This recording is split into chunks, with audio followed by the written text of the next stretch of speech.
Oui, mais ce sont nos valeurs dans ce cas-là qu'il faut interroger. Non, mais franchement, pourquoi vouloir acheter une BMW quand vous n'avez pas le prix d'une charrette? Donc il faut juste que chaque être humain soit honnête avec lui-même.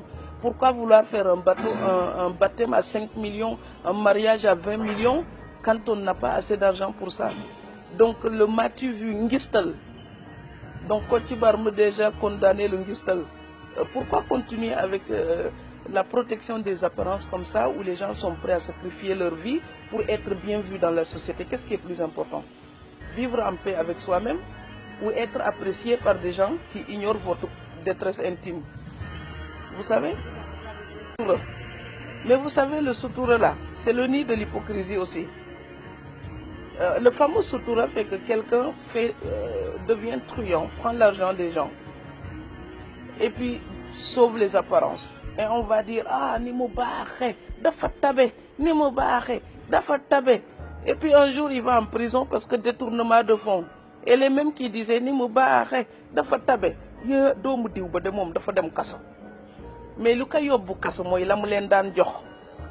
La solidarité africaine, elle est belle, elle est magnifique. Mais quand elle est dévoyée, elle détruit les gens. Et je voulais aussi parler d'ici de la relation des immigrés, puisque vous m'avez dit j'ai écrit là-dessus. Oui, 3 livres là-dessus. Mais vous savez, beaucoup d'immigrés en Europe souffrent. Parce qu'on se demande parfois si la famille les aime vraiment. C'est que du matériel, matériel, matériel. Les gens appellent uniquement pour demander des Western Union. Je voulais lancer un appel à toute l'Afrique. Oui, il faut appeler parfois les immigrés juste pour leur demander comment ils vont. Voilà. Êtes-vous en bonne santé? Comment ça va? Est-ce que le moral, ça va? Juste ces questions-là. Mais à un moment donné, les gens là, ils ont peur quand ils voient 00221. Donc vous croyez qu'ils travaillent, ils ne décrochent pas. C'est qu'ils ne veulent plus décrocher, ils en ont marre. Il faut le dire à notre société. Moi je le dis, hein, ça ne me coûte rien, c'est la vérité. Donc j'ai vu quand j'avais pas un centime, ma maison était vide. Donc maintenant quand on travaille, les gens ils viennent. Donc on a besoin des gens quand ça va, mais on a aussi besoin d'eux quand ça ne va pas. Alors que quand vous êtes en Europe, les gens pensent que comme vous habitez un pays riche, vous êtes riche. Mais non. Ce n'est pas parce qu'on est à Sandaga que tout ce qui est à Sandaga vous appartient. Et il faut que nos parents immigrés aussi aient le courage de dire la vérité ici. Donc ce n'est pas la peine de s'endetter pour venir ici en vacances, faire le show et puis rentrer manger des patates pour tout l'hiver, quoi. Non, mais il faut être honnête des deux côtés. Oui, ce sont les mêmes thématiques, ce sont les mêmes questions qui me mobilisent. Mais c'est aussi mon propre pays. Donc ce que je dis, si d'autres me soutiennent, j'aimerais aussi que ce soit entendu par mes frères et sœurs d'ici. J'aimerais bien que les lycéens, par exemple, au Sénégal, puissent se dire, oh, si elle a étudié jusqu'à ce niveau-là, moi aussi je peux le faire ou je peux faire plus. Parce que l'époque s'améliore. Donc je voudrais qu'on lutte contre la désespérance. Il faut arrêter de dire que tout va mal.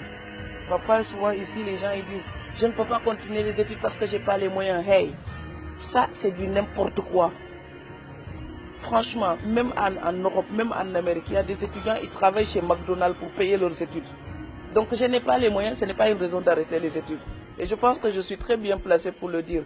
J'ai gagné mon premier salaire, j'avais 12 ans et demi, c'était à Banjul, Mbindan.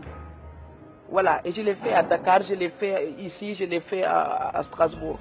Il faut que les gens déplacent la fierté. La fierté, ce n'est pas avoir les mains propres et réclamer de quoi vivre aux autres. La fierté, c'est transpirer pour faire fleurir sa propre vie.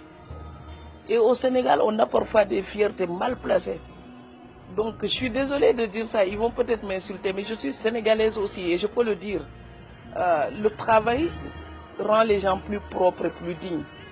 Donc, il faut qu'on travaille. On dit le sous-développement, mais l'Europe, là, tout le monde veut aller en Europe. Après la guerre, c'était un tas de pierres.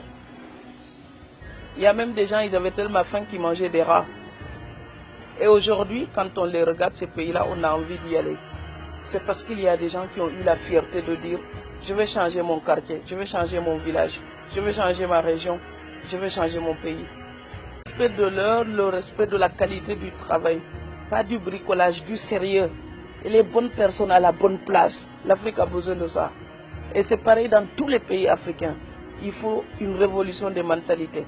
La bonne personne à la bonne place et le travail sera fait. Et s'il n'est pas fait, on le dégage, on met quelqu'un d'autre sans état d'âme.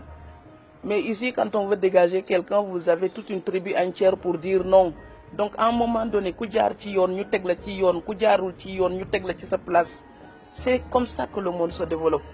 Et tant que l'Afrique ne fera pas la même chose, elle restera stagnante.